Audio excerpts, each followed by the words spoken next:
Let's turn to this now. The Gauteng Social Development online grant application platform, once again in the spotlight, apparently no longer working. The system was designed to make it easier for organizations applying for funding from the department. The department has now reverted to the old method of application via emails. Joining us now, Dr Lisa Vetten, Gauteng Care Crisis Committee chairperson.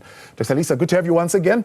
And let's talk to this now. I mean, it's I'm sure a number of times now, maybe dating back to 2021 or even earlier, you will correct me, when the department has been trying to make this system better and it keeps on failing.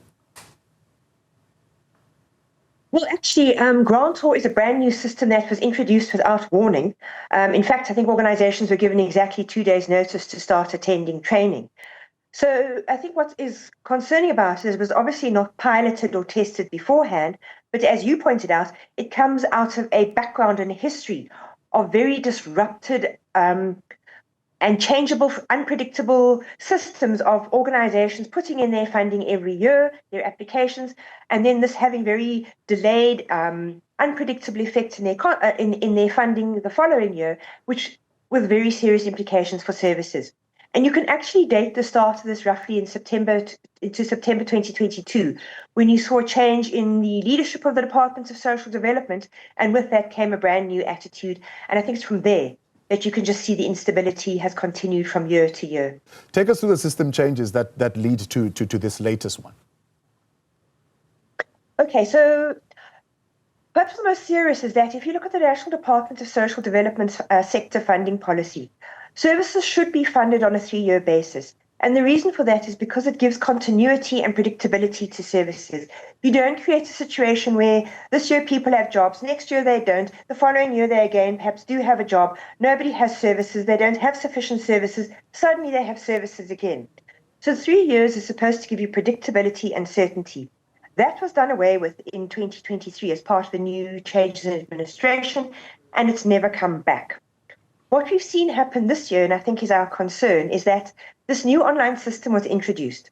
Now, I don't think anybody would disagree that moving applications and managing funding online is a good idea, but you really had to test it first.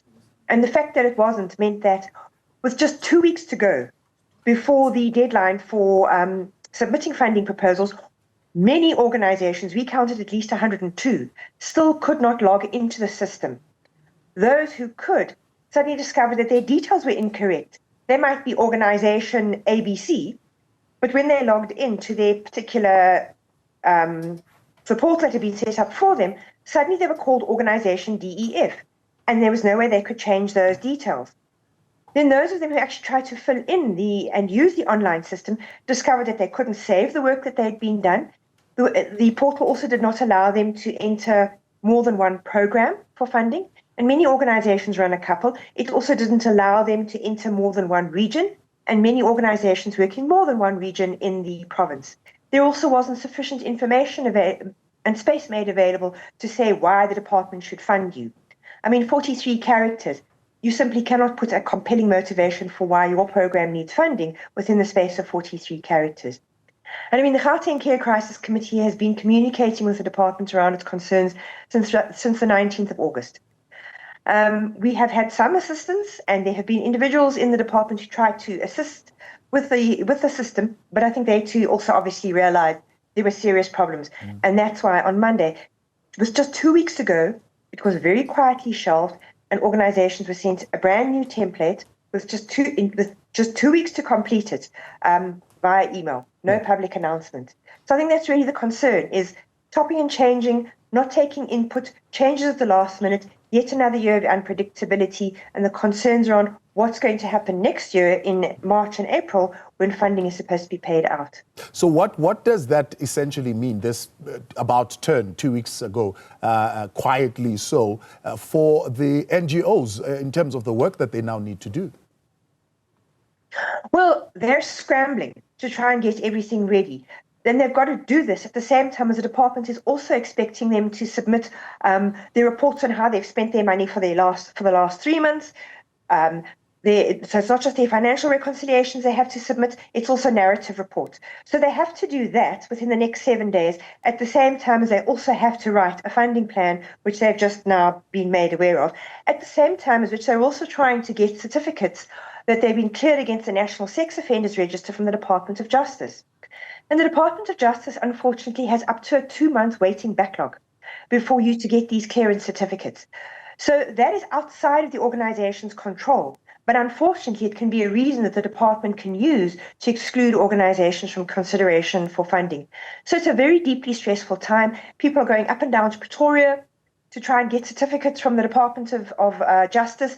They're trying to run around, trying to sort out everything now with the Department of Social Development, and just really worrying about what this means for their services next year, as well as their staff's livelihoods. Do you foresee this as another reason that would contribute to NGOs being paid late again at the start of the next funding cycle, as we have been talking about, I suppose, at the start of this funding cycle? Absolutely, because I think the other question that remains uncertain with this new system that was introduced at the last minute was the department has given no details as to how it's actually going to judge or evaluate funding proposals. And I mean, why this is a concern is that the almost catastrophic delay that happened in 2024 that led NGOs to go to court to obtain a court order was based on the fact that, again, the department didn't say who was evaluating business plans and brought in an external body, a panel of unknown individuals who are not connected to the department to make these decisions. To this day, despite numerous efforts, nobody has ever revealed who those individuals were who made those decisions. Many of those decisions were very poor. I mean, they gave inexplicable amounts of 26 million rand to organizations nobody had ever heard of. And we know this from the court papers and the documents that we obtained through the court case. Their decisions also took very long and contributed to those delays. And now the department, in training on Monday, was telling organizations that once again, an external body, it sounded like, was going to be making the decisions. And that's really set off the alarm bells for people, because it could create a situation where, again, we have a repeat of what happened in 2024. And once again, the process is not transparent. We need to know what is going on. Who is making these decisions? Are they adequately qualified to do so? Because you really need people within the department to be making decisions because they know what's needed of the service. They are qualified social workers. But when you have people outside who don't know programs and services, who don't know how they should be run, who are not social workers, you allow for some very peculiar decisions to happen. Dr. Lisa Vetten there with some very precise questions that need precise answers from the department. She's with the Gauteng Care Crisis Committee. She's the chairperson there, right?